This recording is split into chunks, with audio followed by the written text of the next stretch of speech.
എന്റെ കഥകൾ അറിഞ്ഞപ്പോ പലരും എന്നോട് ചോദിച്ചു, ഇത്രയും പ്രശ്നങ്ങളുടെ നടുവിലും ടീച്ചർക്ക് എങ്ങനെ സന്തോഷത്തോടെ ഇരിക്കാനായിട്ട് സാധിക്കുന്നു എന്ന്.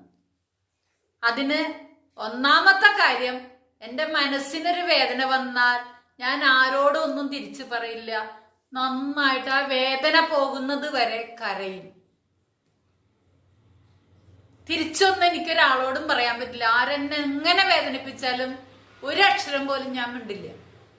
പക്ഷെ ഞാൻ എന്ത് ചെയ്യുന്ന വെച്ചിട്ടുണ്ടെങ്കില് മിണ്ടാണ്ട് ഉള്ളിൽ പോയിരുന്ന് എൻ്റെ ആ വിഷമം, ആ വേദന കരഞ്ഞു തീർക്കും.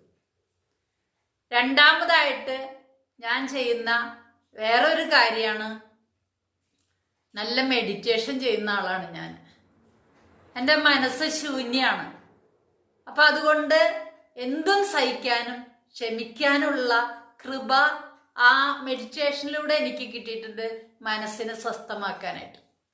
പിന്നെ ഞാൻ ചെയ്യുന്നൊരു ഏറ്റവും നമുക്ക് എല്ലാവർക്കും ഫോളോ ചെയ്യാവുന്ന ഒരു കാര്യമാണ്, നമ്മളെ ഏറ്റവും വേദനിപ്പിക്കുന്നത് നമ്മളെ ഏറ്റവും സ്നേഹിച്ച ആൾക്കാരായിരിക്കുള്ളൂ.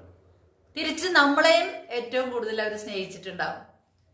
പക്ഷെ അവര് തരുന്ന ഓരോ വേദനയും ക്രൂരമ്പ് പോലെ നമ്മുടെ നെഞ്ചിൽ തറച്ചിരിക്കും. അതാണ് പലപ്പോഴും പ്രത്യേകിച്ച് സ്ത്രീകൾക്ക് രോഗത്തിനുള്ള അടിസ്ഥാന കാരണം. അപ്പൊ അതിനൊരു NLP ടെക്നിക്ക് ഉണ്ട്. എന്താണെന്നറിയോ? നമ്മള് ആ വേദനിപ്പിച്ച വ്യക്തികള് നമുക്ക് നല്ല കാലത്ത് ഇഷ്ടം പോലെ സന്തോഷങ്ങൾ തന്നിട്ടുണ്ടാവും.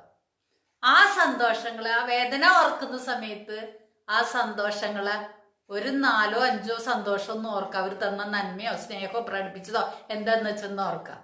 അപ്പോ നന്മ കൊണ്ട് തിന്മയെ കീഴടക്കുക. അപ്പോ ആ വിഷമത്തിന്റെ തീവ്രത കുറയും, നമ്മുടെ മനസ്സ് ഫ്രീ ആവും. ഇതാണ്ട് നിശബ്ദം സഹിച്ചുകൊണ്ട് ഈ ടെക്നിക്ക് ഉപയോഗിക്കുകയാണെങ്കിൽ തീർച്ചയായിട്ടും അവർക്ക് മാനസാന്തരം ഉണ്ടാവും, അവർ നേരായ മാർഗത്തിലേക്ക് വരും എന്നുള്ളതാണ് എൻ്റെ അനുഭവവും എൻ്റെ നിശ്ചയവും. അപ്പൊ അതുകൊണ്ട് നിങ്ങൾക്കും വിഷമങ്ങളില്ലാത്തവരാരും ഇല്ല. എല്ലാ തരത്തിലുള്ള വിഷമങ്ങളും ഈ ലോകത്ത് എല്ലാവരും അവരവരുടെ സന്തോഷത്തിന് വേണ്ടിയിട്ടാണ് ചെയ്യുന്നത്.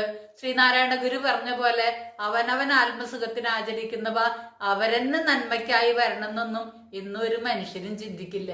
തന്റെ കാര്യം, സ്വന്തം കാര്യം ചിന്താവ, അത് മാത്രമാണ് ചിന്തിക്കുന്ന കാലഘട്ടത്തിലാണ് നമ്മൾ ജീവിക്കുന്നത്. അപ്പൊ നമുക്ക് സന്തോഷം വേണമെങ്കിൽ മെഡിറ്റേഷൻ ചെയ്യാം, മനസ്സിനെ ശാന്താക്കാം.